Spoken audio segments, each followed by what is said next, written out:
अस्सलाम वालेकुम स्टूडेंट्स। हमने शुरू किया हुआ था chapter number 5 first year atomic structure, और इसमें हमने आज जो करना है वो आ जाएगा रदरफोर्ड एक्सपेरिमेंट। कौन सा आ जाएगा? Rutherford experiment. अब रदरफोर्ड एक्सपेरिमेंट को एक और नाम दे देंगे गोल्ड फॉयल एक्सपेरिमेंट का, या इसका एक और नाम जो होगा वो है डिस्कवरी ऑफ न्यूक्लियस। अब हुआ ये वाला था कि अगर हम हिस्ट्री की जानना चाहते हैं तो हिस्ट्री में हमने ये कहा कि जो ग्रीक फिलोसफर्स थे उनका ये आइडिया था कि atom can not be divide. Atom वो स्मॉलेस्ट पार्टिकल है जिसको हम डिवाइड नहीं कर सकते। अब इसके बाद फर्दर एक्सपेरिमेंट जो आते हैं, थॉमसन है, रदरफोर्ड है, गोल्डस्टेन है और चैडविक है। इन्होंने जब एटम के ऊपर फर्दर एक्सपेरिमेंट किए, ये ग्रीक फिलोसफर्स के बाद का आइडिया है। ग्रीक फिलोसफर ने तो जस्ट इतना सा कह दिया था कि हम एटम को डिवाइड नहीं कर सकते। एटम वो स्मॉलेस्ट पार्टिकल है जिसको हम डिवाइड नहीं कर सकते। और इसी बेस पे जॉन डाल्टन ने अपना एक आइडिया दिया था कि एटम को डिवाइड नहीं किया जा सकता, और उसने अपनी एटॉमिक थ्योरी पेश की थी। इसके बाद आता है एक्सपेरिमेंट। थॉमसन है, रदरफोर्ड है, गोल्डस्टेन है और चैडविक है। इन्होंने जब काम किया एटम के ऊपर तो इन्होंने क्या किया कि इन्होंने कहा कि एटम को हम डिवाइड कर सकते हैं, और डिवाइड कर क्यों करेंगे? टू गेट सब एटॉमिक पार्टिकल्स। कि एटम को अगर हम डिवाइड करेंगे तो हमारे पास क्या आ जाएंगे? हमारे पास आ जाएंगे सब एटॉमिक पार्टिकल्स। और वो सब एटॉमिक पार्टिकल कौन कौन से हो सकते हैं? वो हो सकते हैं इलेक्ट्रॉन, प्रोटॉन, न्यूट्रॉन। और इसके अलावा हमने चैप्टर नंबर 1 में किया था कि ये सब एटॉमिक पार्टिकल्स की तादाद आज 100 से ज्यादा है। अब हम आते हैं कि रदरफोर्ड ने क्या किया था। रदरफोर्ड ने एक्सपेरिमेंट किया था 1911 में, 1911 में। और किया क्या था? To note how positive and negative charges coexist. अच्छा, यहाँ पे अगर हम वापस अपनी हिस्ट्री की जानब जाते हैं तो हमने किया था cathode rays discovery of electron. Thomson ने काम कर दिया, थॉमसन ने इलेक्ट्रॉन का काम कर दिया था। इसके ऊपर हम लगा लेते हैं कि ई के ऊपर नेगेटिव चार्ज, इसने ये डिस्कवर किया था। और उसके बाद गोल्डस्टेन ने पॉजिटिव चार्ज पार्टिकल प्रोटॉन को डिस्कवर किया था। उस वक्त न्यूट्रॉन तो डिस्कवर नहीं हुआ था। जब रदरफोर्ड ने ये काम किया था उस वक्त एक पॉजिटिव चार्ज था और एक नेगेटिव चार्ज, यानी कि प्रोटॉन और इलेक्ट्रॉन, ये दो चीजें डिस्कवर थी। अब रदरफोर्ड ने क्या कहा है? रदरफोर्ड ने ये कहा कि अगर एटम के पास पॉजिटिव चार्ज भी है और नेगेटिव चार्ज भी है, अब पॉजिटिव और नेगेटिव चार्जेस इकट्ठे कैसे पाए जाएंगे? तो इसको नाम दिया गया रदरफोर्ड एक्सपेरिमेंट। क्या ये था? Rutherford experiment. एक्चुअली में इसने ये देखा है कि पॉजिटिव और नेगेटिव चार्जेस इकट्ठे कैसे पाए जाते हैं। और इसने किया क्या था? इसने लिया था एक गोल्ड फॉइल को एक्सपेरिमेंट। इसने गोल्ड फॉइल एक्सपेरिमेंट किया था। एक गोल्ड फॉइल ली थी और उसने क्या काम किया था? उसके अंदर डिस्कवर कर दिया न्यूक्लियस को, जो कि क्या था? एटम का सेंट्रल पार्ट है। क्या किया? गोल्ड फॉइल ली, उसका एक्सपेरिमेंट क्या कहलाता है? Gold foil experiment. और इसने डिस्कवर क्या किया? न्यूक्लियस का, एटम का सेंट्रल पार्ट जो कि न्यूक्लियस कहलाता है। अब रदरफोर्ड एटॉमिक मॉडल की बेस क्या क्या है? इस एटॉमिक कॉन्सेप्ट की जो बेस है वो एक है लॉ ऑफ मोशन, दूसरा कौन सा आ जाएगा? Law of gravitation. इसके लॉ की जो बेस है वो क्या है? एक लॉ ऑफ मोशन है, दूसरा क्या? लॉ ऑफ ग्रेविटेशन है। अब इसका एक्सपेरिमेंट था क्या? इसने क्या किया? टुक अ गोल्ड फॉइल। अब गोल्ड फॉइल की अगर आप उसको देखें तो इसकी कितनी थिकनेस हो सकती है? तो ये थी 0.00004 सेंटीमीटर। कितनी है? 0. आगे 4 जीरो आएंगे, 0.0004 सेंटीमीटर इसने एक मोटी ली थी gold foil. And bombarded alpha particle. अब अल्फा पार्टिकल्स मैंने आपको न्यूट्रॉन के कॉन्सेप्ट में बता दिए थे कि अल्फा पार्टिकल्स क्या हो सकते हैं? हीलियम के न्यूक्लियस हो सकते हैं। और अल्फा पार्टिकल्स लिए कितने थे? ऑलमोस्ट 20,000। कितने लिए थे? अल्फा पार्टिकल्स जो थे ऑलमोस्ट वो कितने थे? 20,000 अल्फा पार्टिकल्स।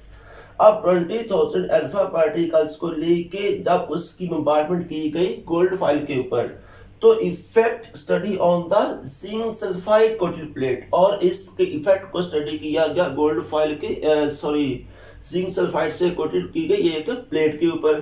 देखें जरा, अगर आप इसके जो मैंने यहाँ पे पॉजिटिव चार्ज ड्रा किए हुए हैं और इसके ये नेगेटिव चार्जेस हैं रदरफोर्ड के मुताबिक, तो इसके पास ये क्या है, ये आप फर्ज कर लो कि ये एक गोल्ड फॉइल है और गोल्ड फॉइल के अंदर इसके एटम पड़े हुए हैं। ये हमने लिया हुआ है सोर्स ऑफ अल्फा पार्टिकल जो हमने गोल्ड फॉइल के ऊपर टकराना है, और इसके दूसरी साइड पे ये क्या रखा हुआ है, इसकी दूसरी साइड पे हमने एक प्लेट लगा दी है जिसको कोट किया गया जिंक सल्फाइड के साथ। और इसका फायदा क्या है, आप इसकी मदद से चेक कर सकते हैं कि इसका इफेक्ट क्या हो रहा है जो हम अल्फा पार्टिकल इसके ऊपर बम्बार्डमेंट कर रहे हैं। अब ये काम करने के बाद इसने क्या ऑब्जर्वेशन की, वो ये वाली थी कि almost all particle pass through the foil, कि अगर आपने 20,000 की पार्टिकल्स की उनके ऊपर बम्बार्डमेंट की है तो 20,000 में से पार्टिकल्स क्या हुआ है, ज़्यादा तौर पे एटम से वैसे गुजर गए हैं। क्या हुआ है, ये पार्टिकल्स एटम से वैसे के वैसे गुजर गए, उनके ऊपर कोई इफेक्ट नहीं हुआ। और कुछ पार्टिकल्स ऐसे थे जिन्होंने क्या किया था, चेंज पाथ होने से क्या मुराद है कि जो अपने रास्ते डिफ्लेक्ट हो गए थे, सही होगी बात, और रिबाउंस बैक। और कुछ पार्टिकल्स ऐसे थे जो टकराने के बाद वापस आ गए थे। इस तरह के आप देखें, ये पार्टिकल सीधा गुजर गया, कोई इफेक्ट नहीं हुआ, ये पार्टिकल सीधा गुजर गया, कोई इफेक्ट नहीं हुआ, ये पार्टिकल सीधा गुजर गया, इसके ऊपर कोई इफेक्ट नहीं हुआ। अब ये जो पार्टिकल है इसने अपना रास्ता चेंज किया और ये पार्टिकल उसी एंगल पे वापस आ गया, इसका हम नाम दे देंगे रिबाउंस बैक का। अब इसकी बुनियाद पे रदरफोर्ड ने रिजल्ट क्या निकाला था, इसने ये कहा कि एटम इज एम्प्टी। अब एटम एम्प्टी क्या है, क्योंकि ज्यादातर पार्टिकल वहां से पास आउट हो चुके थे। क्या था, ज्यादातर पार्टिकल वहां से पास आउट हो चुके थे, और पास आउट होने का मतलब क्या था कि इसके रास्ते में कोई चीज आई ही नहीं है, तो ये क्या खाली जगह है। Atom having centre positive charge, अब उसको हम क्या नाम, पार्ट इसको नाम क्या दे देंगे, न्यूक्लियस का। ये क्या चीज कहलाएगी, ये क्या कहलाएगा, न्यूक्लियस। ये क्या कहलाएगा, न्यूक्लियस कहलाएगा। Atom having central positive charge particle that is called nucleus. अब ये कैसे पता चला, ये पता चला है कि जो पार्टिकल्स अपना रास्ता चेंज कर गए, ठीक होगी बात। अब अल्फा पार्टिकल के ऊपर कौन सा चार्ज है, पॉजिटिव चार्ज है, और आगे रास्ता चेंज क्यों किया है, ये बता रहा है कि इसके रास्ते में पॉजिटिव चार्ज पार्टिकल आया है जिसने इसको अपना रास्ता चेंज करने पे मजबूर कर दिया है, ठीक होगी बात। तो इस पॉजिटिव चार्ज सेंटर को नाम क्या दिया, क्या, न्यूक्लियस का। Electrons are found in shell, अब जितने भी इलेक्ट्रॉन्स हैं वो पाए जाएंगे शेल के अंदर, वो न्यूक्लियस से बाहर होंगे। इसके मुताबिक क्या होगा, जो इलेक्ट्रॉन्स है वो न्यूक्लियस से बाहर होंगे और न्यूक्लियस के अंदर प्रोटॉन और इलेक्ट्रॉन्स पाए जाएंगे। उसको हम नाम दे देंगे न्यूक्लियॉन्स का। क्या उसको नाम दे देंगे, न्यूक्लियॉन्स का। कि न्यूक्लियॉन्स क्या होते हैं,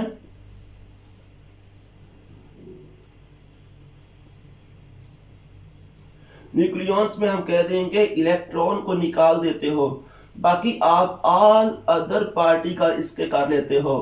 अब ऑल अदर पार्टिकल्स कहां पे होंगे, न्यूक्लियस के अंदर, ठीक होगी बात। और हमको इसको क्या नाम दे देंगे, न्यूक्लियॉन्स का। अगर हम इस इलेक्ट्रॉन को निकाल देते हैं, बाकी तमाम पार्टिकल न्यूक्लियस में पाए जाएंगे और वो क्या कहलाएंगे, न्यूक्लियॉन्स कहलाएंगे। Nucleus is very hard, nucleons other than electrons के, इलेक्ट्रॉन के अलावा बाकी तमाम क्या होंगे, न्यूक्लियॉन्स होंगे। Nucleus is very hard and small. अब हार्ड और स्मॉल ये क्या है, हार्ड से मुराद है कि हमें कैसे पता चला कि न्यूक्लियस बड़ा सख्त चीज है, तो वो पार्टिकल जो रिबाउंस बैक हुए हैं, क्या हुआ है, वो पार्टिकल जो रिबाउंस बैक हुए हैं, वो पार्टिकल्स हमें ये बता रहे हैं कि न्यूक्लियस एक सख्त चीज है। और उसके बाद क्या हुआ है कि वो पार्टिकल, चूंकि ज्यादातर पार्टिकल यहाँ से पास आउट हो गए हैं, वो ये शो कर रहा है कि इसका कुछ आया ही नहीं है, तो इसके रास्ते में कुछ नहीं आया, वो वहां से पास आउट सीधे सीधे हो गए। तो इसकी बुनियाद हम करेंगे कि चूंकि बहुत चंद एक पार्टिकल जो रास्ता चेंज कर रहे हैं, तो वो क्या कहलाएंगे, वो ये शो कर रहे हैं कि न्यूक्लियस बहुत ही छोटी चीज है। अब इसके बाद आ जाएगा इसके डिफेक्ट्स कौन कौन से हैं, रदरफोर्ड एक्सपेरिमेंट के डिफेक्ट्स। पहला आ जाएगा electron revolve in circular path emit energy continuously produce continuous spectrum. देखा जरा सर्कुलर पाथ से क्या मुराद है। आप इसमें ये करोगे कि अगर फर्ज कर लेते हैं कि ये ना हमारे पास एटम न्यूक्लियस है, ठीक होगी बात, मैं उस डायग्राम को दोबारा ड्रा करने लगा हूँ। इससे आप इसको फर्ज कर लेते हो कि ये न्यूक्लियस है, इसकी साइडों पे इलेक्ट्रॉन यूं मूव करेगा सर्कुलर पाथ में, वो अब अंदर को भी मूव करता जाएगा अपनी सेंट्रीपिटल फोर्स की वजह से, और साथ साथ अपनी एनर्जी मुसलसल खारिज करता जाएगा। क्या होता जाएगा, वो इलेक्ट्रॉन क्या काम करेगा, न्यूक्लियस की साइडों पे मूव करता जाएगा और साथ साथ अपनी एनर्जी को कम करता जाएगा।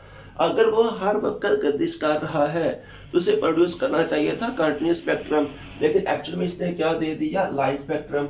अब लाइन स्पेक्ट्रम का आना और कंटिन्यूस स्पेक्ट्रम का ना आना ये शो करता है कि इलेक्ट्रॉन इस तरह से मूव ही नहीं करता।